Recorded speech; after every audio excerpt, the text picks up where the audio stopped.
So welcome to the panel, Youth Bridging the Divide on Climate Policy. I'm so excited to be here with you all. This is, to me, a very meaningful panel. When I joined the planning committee for the conference, I wanted to have a youth panel. And I was just going to throw just youth activists up here, but then I realized I want to do something different. I want it to be a bipartisan youth panel. I want to have a conservative student and a progressive student. I want to show what it looks like to move forward on the climate issue. And so now you have to guess which is which. You're going to have to guess which is which.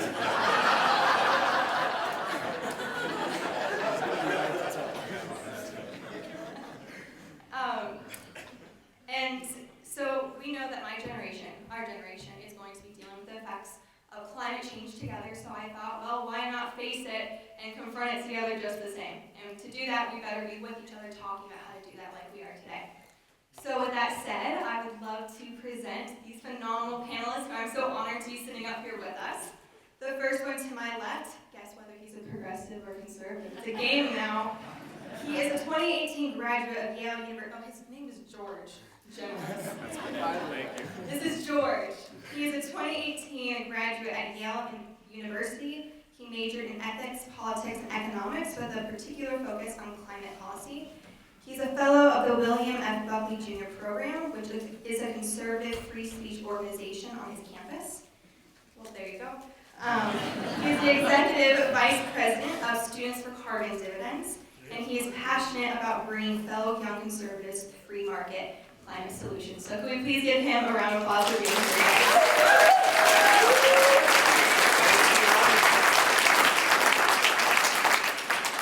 And our next panelist, his name is Michael Jacobs, but he goes by Mikey J. And we told him it was a Wild West conference, so he dressed to match. And Mikey J is a fellow Boulder student. He is minoring in human geography with a major in environmental studies. He's a co-chair for Colorado's 100% Renewables Committee campaign, the co-chair for Climate Reality Project, the CU chapter, and he was a co-leader of the Boulder Youth Climate Strike in March 2019. He is also a youth leader in a progressive environmental organization called Earth Guardians, and he is passionate about empowering local communities to push for effective climate policies that prioritize the health of people and surrounding ecosystems. So could we please give him a warm round?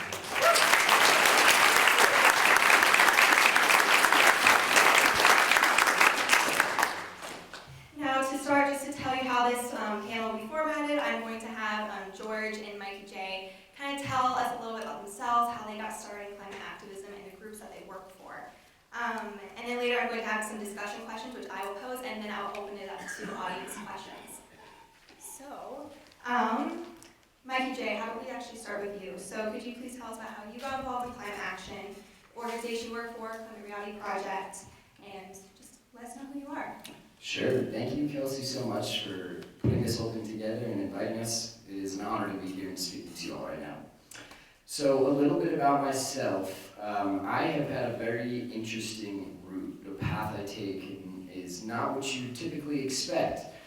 But back in 2014, I graduated high school and went right off to college, just like the majority of my friends and Americans all across the country.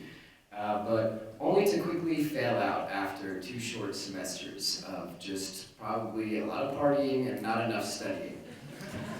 Guilty as charged. And from there I made the next rational decision, which was to sell everything I had and move to Paris, France, to figure things out. So that was awesome, and while I was there I was kind of just working odd jobs, doing whatever I could to make a living, keep some food on the table, keep a roof over my head. A lot of these jobs were just like meaningless, just bar crawl, bars, working in as a Segway tour guide. Interesting stuff, but I eventually found myself working for a humanitarian group called Giving in Paris as their photographer. And when I joined, they were in the midst of a kind of this program to be providing relief of several different forms to the local refugees. During this time, Europe was in one of their The refugee crisis was definitely at a all-time high ever since World War II. This was a bad time for refugees, and we were out there to try and give them a better time. One of the things that I've learned as I was doing my research into why these people from this region were fleeing their homes was to do with the Al-Assad regime. So I'm going and I'm taking pictures of these refugees and kind of getting to know them a little bit, talking to them. And I'm at this one camp, and I was talking to this brilliant young man through a series of translations, which was definitely an interesting time. But I learned that the reason he had left his home was because of a drought. And not even because of the war, not because of violence, but because of a drought and the lack of productivity on the farmlands and the lack of the ability to live out in the countryside. I had no idea that climate refugees was even a thing, and this really motivated me to do something about it. But as a college dropout, I was just very intimidated. I didn't know, what I could do about this. I didn't know the power that I truly had to make a difference. But me and a couple of my friends decided we'd make a little Facebook group, plan an event to have just some of our fellow activists meet in front of the Eiffel Tower and just show the world that we cared. I mean, we were very far from home. We thought this would make a message, this would really send a message home that this is something that we are very, very passionate about, equal rights for all. We thought maybe we'd get 20, 40 people, maybe 50, 100. These are the numbers I had in my head as I was making this Facebook group. And we planned everything out. We crossed all of our T's, dotted our I's, and I went to bed being like, all right, this is going to be a good time. I woke up the next morning and there was about 3,000, 4,000 people signed up overnight, which was crazy. I mean, I was absolutely shocked. The day of the strike, or I guess rally, about 5,000 people showed up in the end, even though it was raining. It was, classic overcasty Paris weather. But this was a beautiful moment for me because as someone who felt very, just powerless, I realized the power of community organizing, of just getting out there and showing, that you care about something. And a ton of people apparently, decided to rally behind this cause. So from there, I decided to go back to college. I moved here to Colorado, Boulder, started going to CU with a newfound passion for community organizing. As Kelsey said, I studied environmental studies with human geography. So I, decided to pursue an education that would actually empower me in what I'm trying to do here.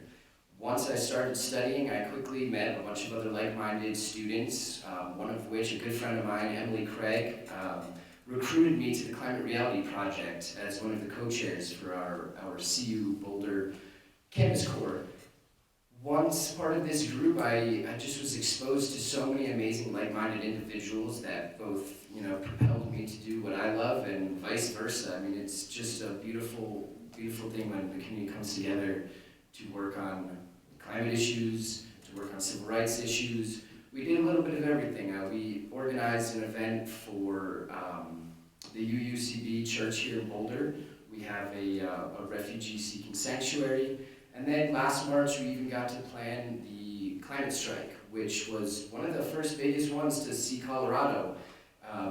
After doing this for weeks and having 5, 10, 15 young students show up to see about 500 members of our community, I'm sure some of you were there. It was just a beautiful sight. Once again, it felt like Paris Mark II. So, this is some of the stuff I do as a community organizer. As far as Climate Reality goes, they've put me in charge as co-chair of the 100% Committed campaign, which I am very much in support of, as what we're aiming to do is get Colorado to commit to 100% renewable electricity by 2030. Which, can we get some noise for that? This is something I'm also very passionate about, as energy policy is something that really interests me, and I think that tackling the electricity sector of how we use energy is definitely something that we can really get at. This is way more feasible to get done by 2030 and would definitely help us. I mean, obviously, it's going to be a big part of the solution. So that's a little bit about me and what I do. Thank you so much, Kelsey and George. Take it away.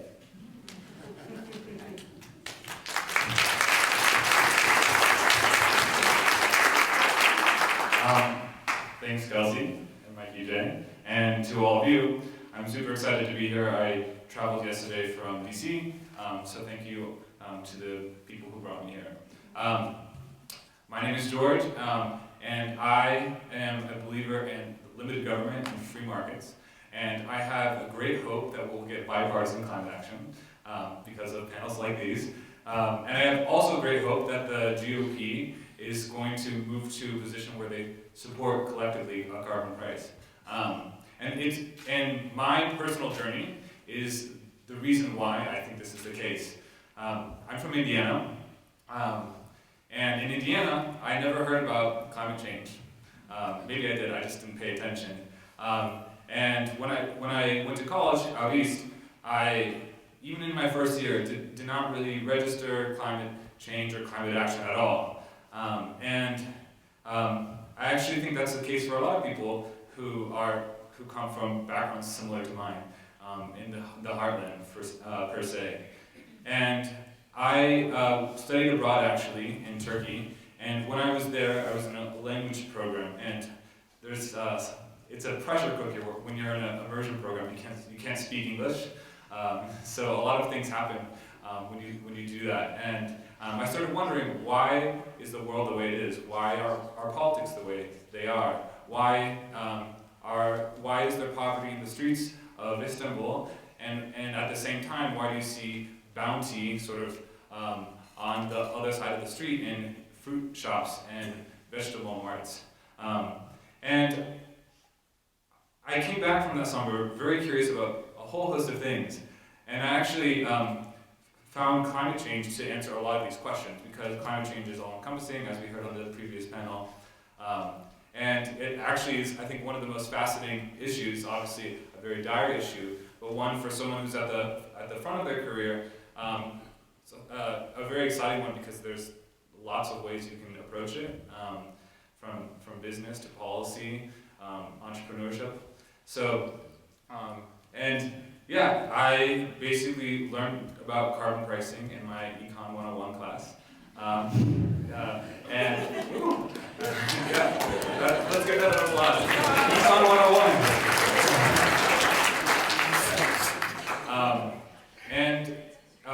My senior year, my conversations with a friend, Alex Posner, who's the president of Students for Carbon Dividends, and I decided to basically create another outlet for students to get involved in climate action and support carbon dividends, which sort of leads me to what our organization does. Students for Carbon Dividends is a national coalition of student groups of college Republicans, college Democrats, and college environmentalists, as well as business groups now. And basically, we are interested in supporting the carbon dividends framework, which the Energy Innovation and Carbon Dividends Act falls under. Basically, the economist statement on carbon dividends is what we support, those 4 pillars. We do outreach to people all across the country of all different political stripes, from Turning Point USA chapters to environmental chapters on the East Coast. And basically, I'm on the phone a lot with people of all different beliefs, and we try to create bipartisan action by bringing people to the table. It's really exciting to be on the ground talking to people because you get to hear what people are concerned about. And on both sides of the political aisle, truly, I think our generation does care. And I think it matters to them where the message is coming from. And this is actually one of the things that I wanted to articulate to the panel. The messenger matters quite a lot in our own organization. And we very much acknowledge that. We have people who are liberal reach out to liberal students. We have people who are conservative reach out to conservative students. And that is actually a recipe for, I think, our success, and something that I wanted to share with you all. Yeah. And actually, just my last point, just in the same way that I went from not knowing about climate change to sort of being on this panel, I actually think there's a lot of people who are high schoolers, who are high school seniors, or even in college, who can embark on a similar journey.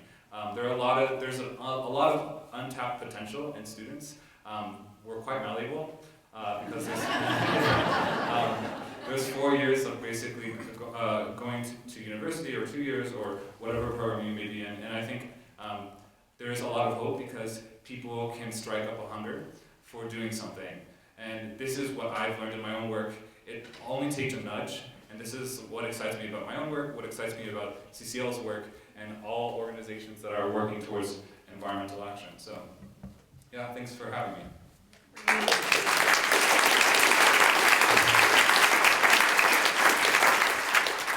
Thank you so much to both of you for your leadership and the work that you guys have done on this issue. I greatly appreciate it, as all do we. So I want to move to our discussion questions. And the first question I have for you is, you somewhat touched upon the motivations for, engaging in this kind of work and this movement. Do you think that your motivations are similar? The reasons why you do this are similar? Sure. Yeah, I definitely, hearing your story about your time in Turkey, it just jives so much with, my experiences in Paris. Going out of our comfort zone, as you well know, kind of makes you really open and more aware to things that normally you might just completely miss.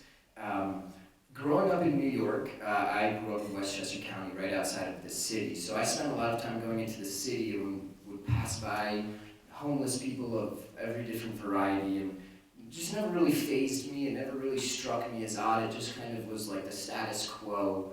But once I moved to Paris and was out there, it became very apparent to me, like, well, these are people out here, and there's got to be a reason they're here. I doubt that they're just lazy and they don't want to work.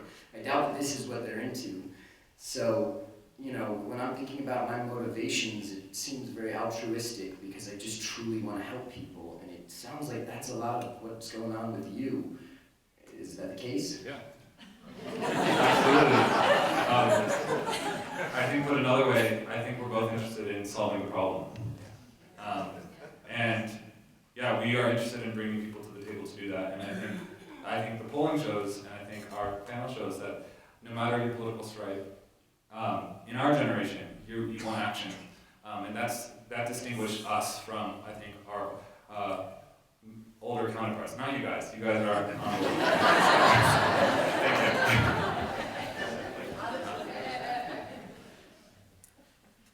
Thank you. Thank you.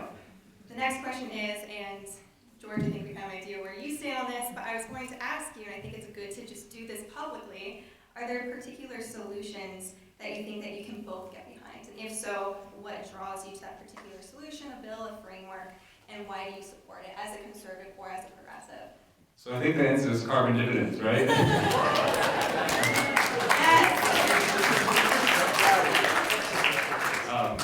Yeah, but just to talk about that a little bit, I think given the state of where we are in terms of the problem, the climate change is of a scale and speed, sort of unprecedented. So I believe, as someone who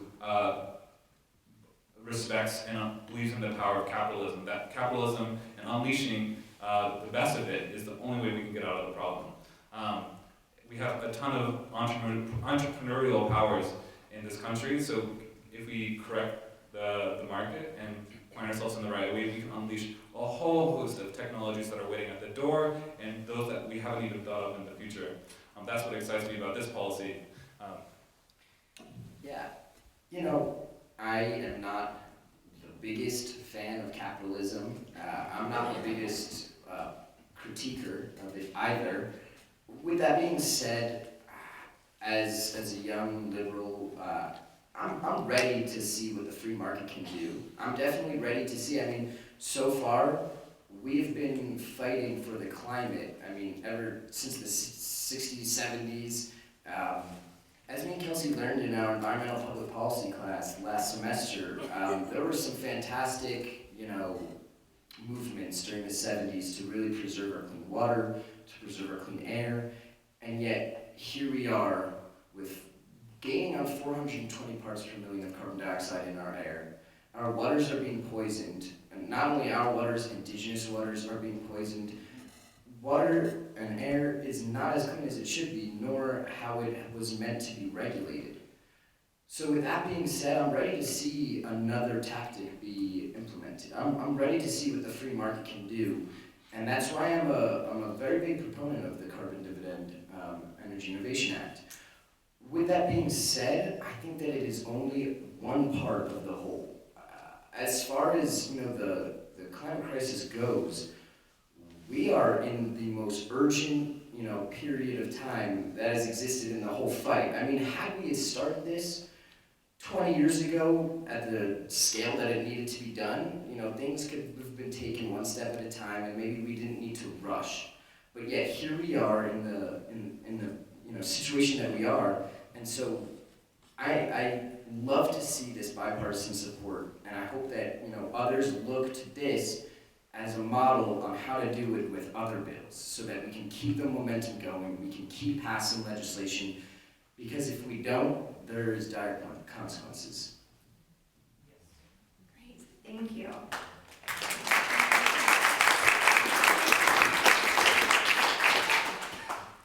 I'm going to ask a somewhat, provocative question. I'm going to press you and push you guys just a little bit.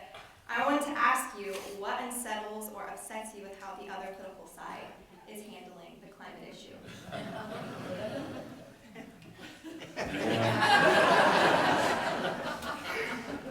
So, I think it's interesting to see how the rhetoric behind climate change has really changed over the past even 5 years, maybe even 2 years. The way that our nation looked at the climate debate 2 to 5 years ago was really a conversation between conservatives and liberals about whether or not this is a real problem. Is it man-made? Are we really contributing to the extent that these scientists are saying? It was kind of a debate on the truth of climate change, which it has really changed. I mean, to this day, you see conservatives completely accepting, maybe not completely, I mean, we still have, a president who tweets like a madman, but there are a lot of conservatives that are on board with fighting climate change. My grievances are with the scale of how fast we're trying to do it. I mean, conservatives, this is what I was saying before, they may have gotten to the point where they're ready to accept it's a real thing, but they're not ready to say we're going to do what it needs to get it done in time.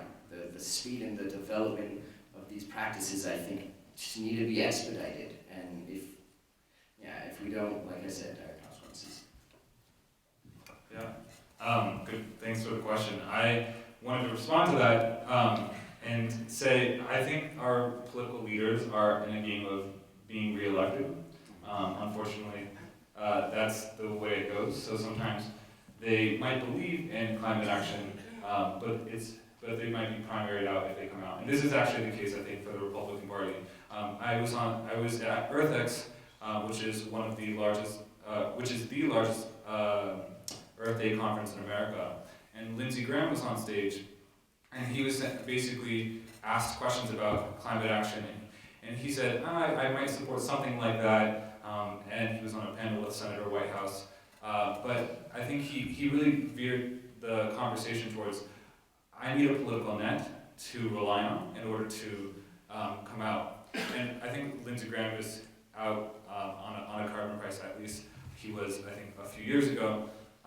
So the reason why I think we sort of have a wonky rhetoric is because our political leaders need to hear more from the constituents that matter in each district, which is what I think previous panels have touched upon.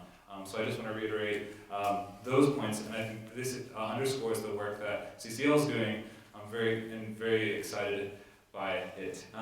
So I would say the thing that sort of is concerning for me in this climate space is that when I talk to fellow students who are liberals, I say that I'm working on a market-based solution or a capitalist solution. Basically, immediately some people shut down. They won't even come to the table just because capitalism, in their minds, is one of the most evil forces on earth. And you can't have a productive dialogue if you won't start the dialogue. And this is actually quite concerning to me. And it's one. I mean, we in Students for Carbon Dividends, we recruit both Republicans and Democrats. It's one thing. It's hard to get Republicans on board because of where the party has been historically. It's also, I think, becoming harder to recruit Democrats just because I think the far left, some part of the far left is very anti any market mechanisms. Yeah, so that is it's quite difficult, I think, in that respect, and it's quite concerning to me because we need to unleash sort of the best of capitalism to solve this issue. We need innovation, and we need it now.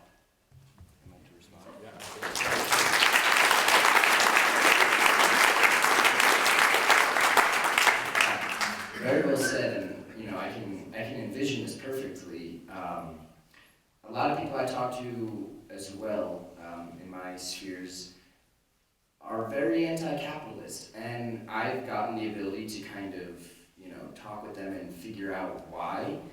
And as far as I'm concerned, when you look at capitalism and you rewind to the Industrial Revolution, and you think about the individuals, workers' backs that were exploited for profits, the majority of these were immigrants, were minorities, which make up a large population of a large percentage of us liberals, especially in my spheres out here. And so I almost feel like they carry a type of PTSD with them, through their generations of, their families being exploited for, industry and industry gains and profits, specifically with the indigenous populations that I've been, working with. These people, they've been scarred, and they're so I understand why they shut down. I'm sorry that happens. This is just a product of kind of the past and things that have been done previously. But with your enthusiasm and your, yesterday when we went on the hike, we just were really able to bond, and I think that this is a perfect example that when you kind of get to know someone and really try and empathize with them before you even start talking about these politics, it really gives us a better platform to work out these problems. And so I really hope that with the future of, your career, you're met with a little bit more empathy, and I'm sure that on the other side, there's room for both of us to be a little bit more open-minded, and I'm glad you brought that up.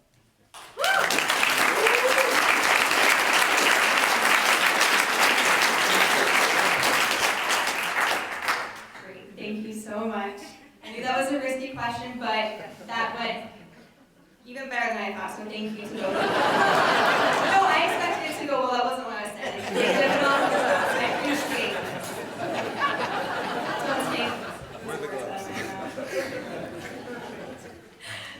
As you all know, in CCL, we orient ourselves around a fundamental goal, and that's passing national bipartisan legislation. But in the process, we try our hardest to make climate a bridge issue and not a wedge issue.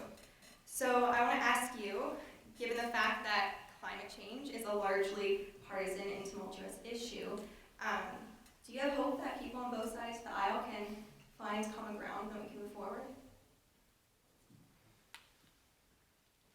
Absolutely.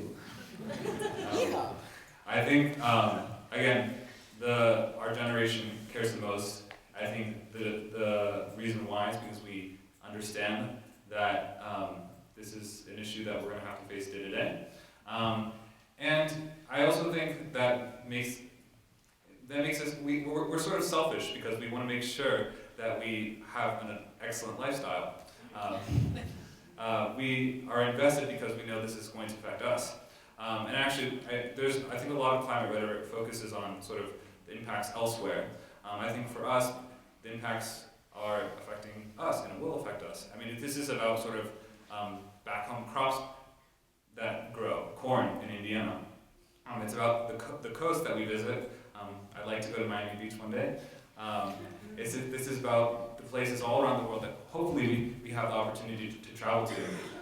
And I have great hope because I think people realize that this is an us issue. And I think this is coming to the surface more than ever.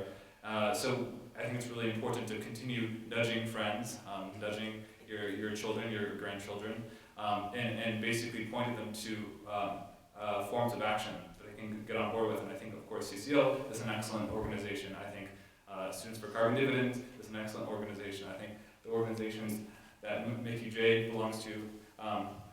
So, yeah. Thank you for that.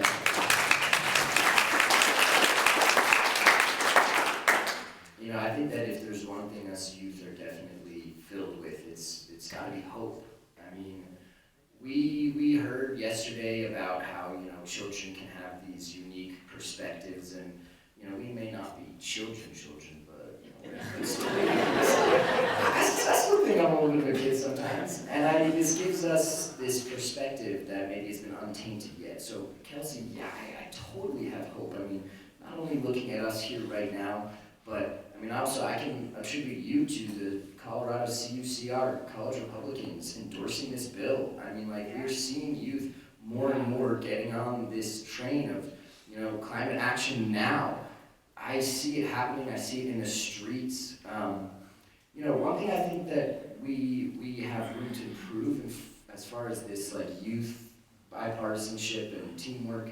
You know, I understand, as one of the organizers and leaders of these climate strikes, I understand that inherently, you know, these strikes are like not a safe space or a comfortable space for a conservative. I understand that. What I want to know is, how can I make it more inclusive? I mean, even if that means, you know, maybe scrapping it and turning it into something else, maybe not a strike, whatever it may be. I mean, we're certainly not going to figure this out here and now, but I'm confident that if there's more people like us who are willing to sit down and talk about how we can make spaces inclusive for both of our parties, that will really, really help. Because, I mean, you know, last Friday we saw 4 million people take to the streets globally. 4 million people! 4 million people! That's a lot of people! This is a global movement. And considering where it started, Greta Thunberg, a year ago, was out there alone. You know, some of us were out there in the steps of the Colorado Capitol building with 15 kids. You know, it's 5 months ago. The rate at which this is taking off is astronomical. And if we could do that in a way that would incorporate conservatives, maybe that 4 million goes to 8 million. Maybe it goes to 10 million. I mean, like, this is how we get it done. And whether that looks like taking to the streets or whatever it else may look like, I mean, I am completely flexible. I'm open to new ideas, and I look forward to continuing these relationships to get us there.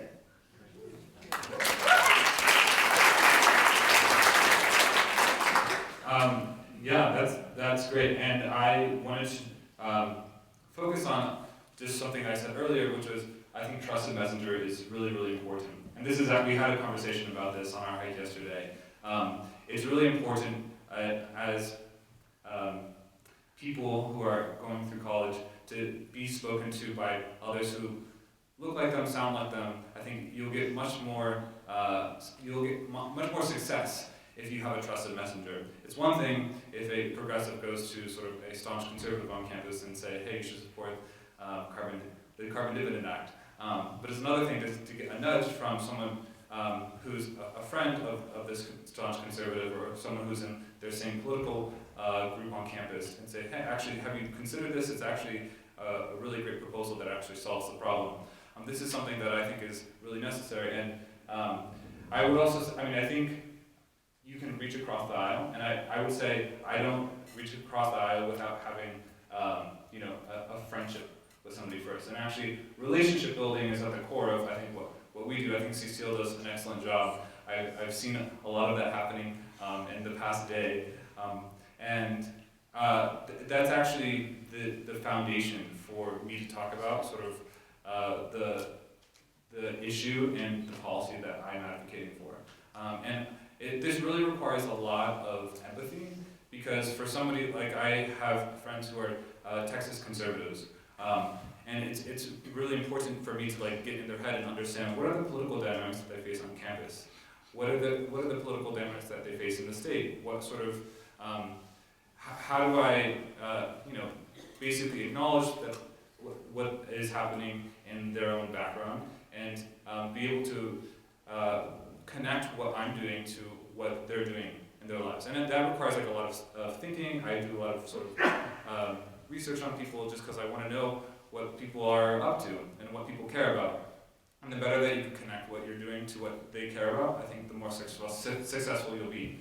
And this is, I think, what we found in our organization. I think this can be applied like to any activist, any person who's in this climate game. Yeah, and I think this can be said by people in my political camp, for people on the other side. So, yeah.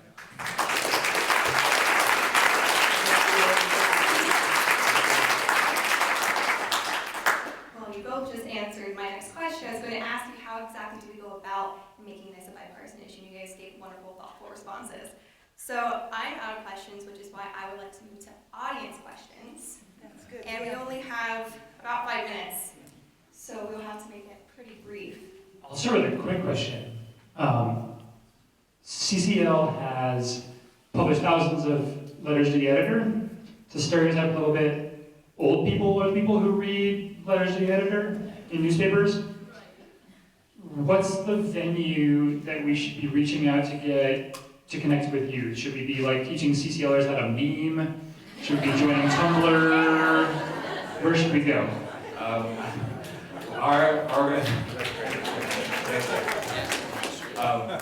I think social media, of course. Our organization runs on Twitter, Instagram, and Facebook. So I mean, we have memes. People put up memes. People put up funny tweets. People retweet sort of news. All of these things are things that we use in our organization. And of course, when it comes from somebody who is a friend on Facebook or someone you're following on Twitter, I think that you obviously get to see that, and it also is sort of a trusted messenger. Yeah, absolutely. You said it all. I have a question for George. George, okay, for one, Kelsey, great questions. Really outstanding panel questions. Well, I think Dan came up with one of the questions, so I'm going to give credit where credit's due. So, this is a question for George. Kelsey brought up the question of kind of what is it that drives you nuts about progressives in interacting with them? When you hear them talk about economics, do you feel the same as when you talk to climate deniers? In other words, is their economic knowledge the equivalent of the environmental knowledge of climate change deniers? Yeah. So luckily, I don't speak to many climate deniers because I think for people that I get to recruit, people understand that it's an issue. They may not understand sort of the full extent. Or they sort of have seen politics that, now I see Republican leaders on board, for instance. Earlier this year, Mitch McConnell came out and said climate change is real. But I guess I try not to be frustrated, but I try to understand what people have been hearing and why they wouldn't support serious climate action. And this goes for both people. Go ahead. I wasn't clear. Go ahead. When you hear progressives that don't understand the market-based mechanism for correction, when you hear progressives' feelings about a free market and how it can solve problems, and does that make you frustrated, their lack of understanding of economics? So I'll say, I try to empathize and understand where people are coming from and what they've heard. And so I try not to be frustrated, but I do ask the question, so how do we get to where we need to be? And how do we make that happen in a feasible way, in a practical way? And I think just asking the question, I think sort of reorients the conversation. I truly believe that there's not another economic system that can get us to innovation that we need now. So, I mean, just in asking that question, I think sort of it gives people pause. We have about 5 minutes, maybe 2 more, depending how brief it is. So I think in the spaces that you guys easy to score points towards short-term agenda items by bashing the other side. So if you're in a room with a ton of liberals, Mikey, it's probably very easy to say, Republicans are the roadblock to this. Or George, it's probably easy to say, liberals don't get it on how the economics works. What are your thoughts, both of you, on how we navigate the kind of trade-offs of that type of strategy, which can, I think, be actually very effective at bringing people in, but can have kind of maybe longer-term damages to bipartisan relationships? Well,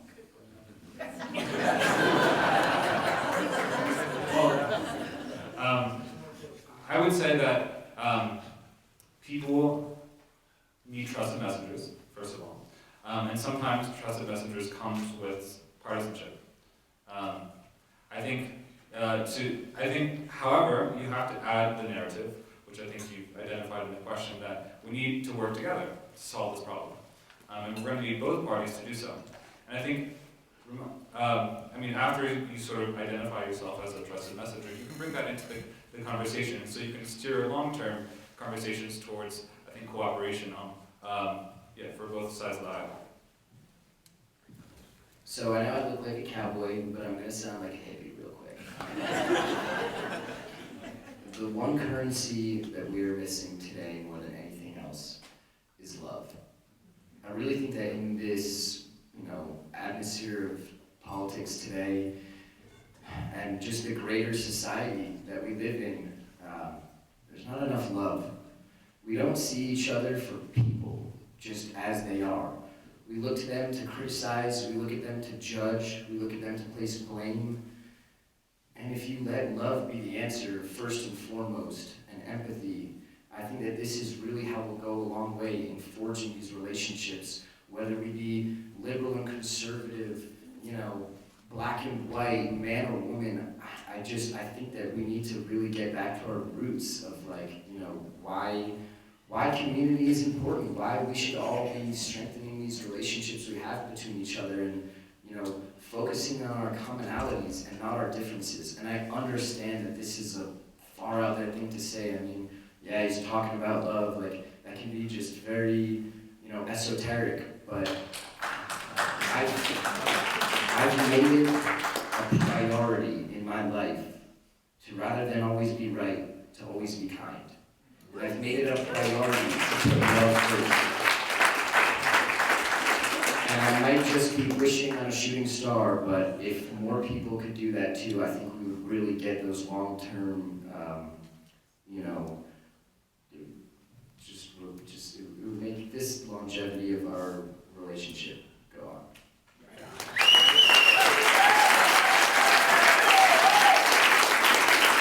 So that's just all the time we have for questions, but just on a final closing note, our generation, polarization, partisanship is largely all we've ever known, or at least, like I said, to a large extent.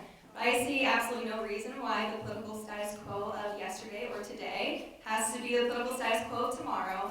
And besides, carrying on that tradition of polarization is only going to come at our expense. So seeing this gives me hope that we will create our own tradition and that we will actually be able to move forward in the right direction. Thank you.